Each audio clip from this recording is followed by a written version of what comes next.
Hello everyone. आजच्या लेक्चरमध्ये आपण नमुना निवड म्हणजे काय आणि नमुना निवडीतील प्रमुख संकल्पना या संदर्भात माहिती बघणार आहोत.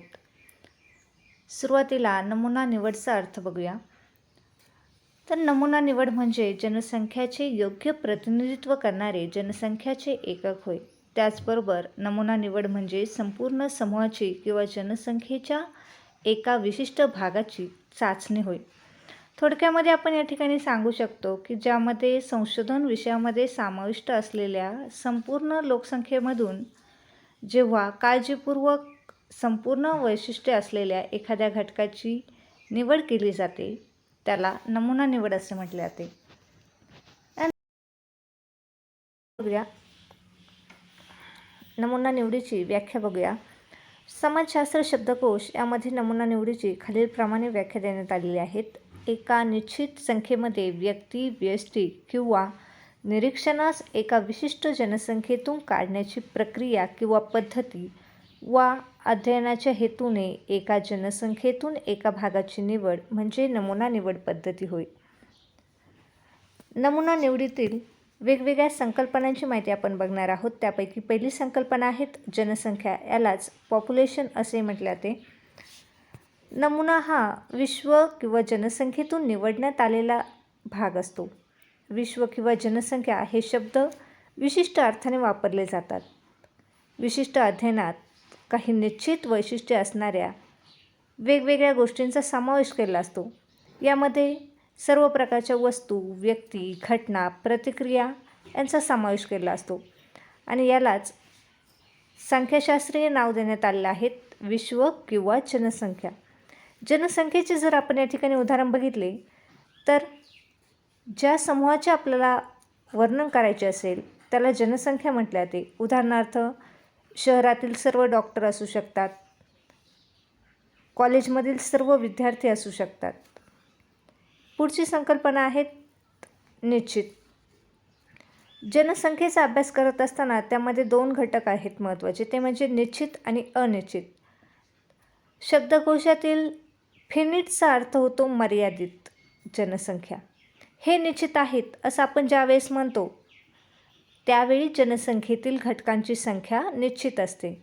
उदाहरणार्थ शहरातील जनसंख्येचे जर वर्णन केले तर आपण निश्चितपणे सांगू शकतो 5 लाख असेल, 10 लाख असेल, 25 लाख असेल. तर दुसरी संकल्पना आहेत अनिश्चित. अनिश्चित म्हणजे अमर्यादित, जे आपण मोजू शकत नाही किंवा त्याची कल्पना करू शकत नाही. उदाहरणार्थ जंगलातील सापांची संख्या. नमुना निवडीतील पुढची दुसरी महत्त्वाची संकल्पना आहेत नमुना एकक. जनसंख्येचे योग्य प्रतिनिधित्व करणाऱ्या काही एककांचा नमुना असे याला म्हणतात. या ठिकाणी जनसंख्येच्या एका घटकास किंवा सदस्यास आपण नमुना असं म्हणू शकतो.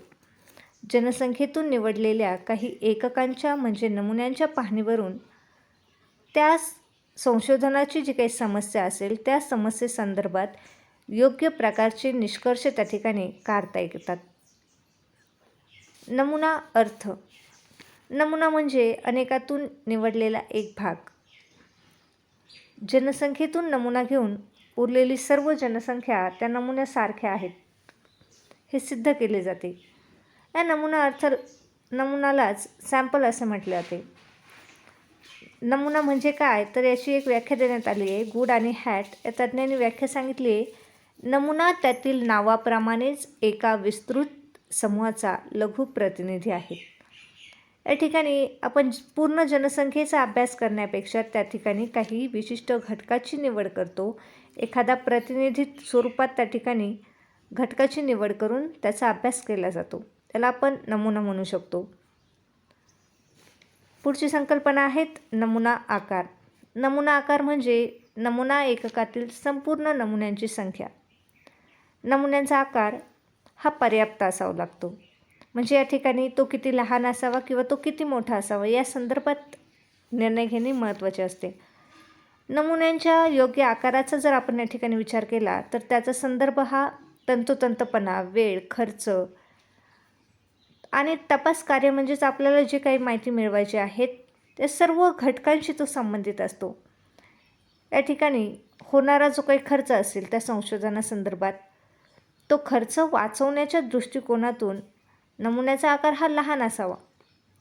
परंतु त्याचबरोबर नमुना निवडीत चुका होऊ नये, म्हणजे योग्य प्रकारचा निष्कर्ष त्या ठिकाणी लावता आला पाहिजे. या दृष्टिकोनातून त्या नमुन्याचा आकार थोडा मोठाही असला पाहिजे. म्हणजे नमुना आकार किती लहान असावा, किती मोठा असावा, या संदर्भात योग्य प्रकारचा निर्णय त्या ठिकाणी संशोधकाला घ्यावा लागतो. नमुना निवड करत असताना त्या ठिकाणी नमुना स्वरूप या घटकाचा देखील विचार करावा लागतो. नमुना निवडीची जनसंख्या निश्चित केल्यानंतर नमुन्याचे स्वरूप तयार करण्यासाठी माहितीच्या क्षेत्रीय आणि तात्कालिक वितरण व तिच्या परिणामातून शक्य तेवढी अचूक माहिती प्राप्त करणे आवश्यक असते. नमुन्याच्या स्वरूपामध्ये जनसंख्येच्या पैलूंची माहिती स्पष्ट आणि निश्चित केली असते. या ठिकाणी जे काही नमुना आहेत त्या नमुन्याची निश्चिती करत असताना त्याचं स्वरूप लक्षात घेणं आवश्यक असतं. त्या ठिकाणी वेगवेगळ्या प्रकारच्या चुका होण्याची देखील शक्यता असू शकते. त्यामध्ये नमुन्याच्या स्वरूपामध्ये बऱ्याच व्यक्तींचा समावेश होतो.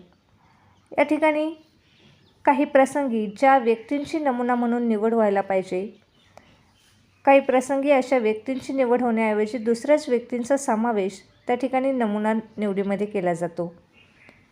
या व्यतिरिक्त नमुन्याच्या स्वरूपामध्ये चुकीच्या व्यक्तींचा समावेश केला जातो. त्यामुळे जे काही निष्कर्ष आपल्याला प्राप्त करायचे असेल ते निष्कर्ष प्राप्त करणं त्या ठिकाणी अशक्य होतं. त्यामुळेच जी काही नमुना निवड केली जात असते ते नमुना निवड करत असताना त्या ठिकाणी जनसंख्या, त्याचबरोबर नमुना एकक, नमुना आकार आणि नमुना स्वरूप या सर्व गोष्टींचा विचार करून योग्य पद्धतीने नमुना निवड करणं आवश्यक असतं.